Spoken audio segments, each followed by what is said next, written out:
เยอะดิยังมาอยู่ในนี่ทุกคนเบิ่งนี่แบะเรามาอยู่นี่ลงมาไหนได้วะเบิ่งมากินชูมันขึ้นได้จะได้วะ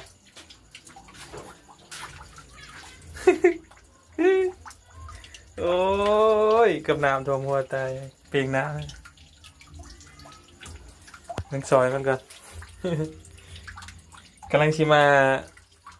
ล้างตีนไปเลยเห็นลงมาอยู่ในอ่าง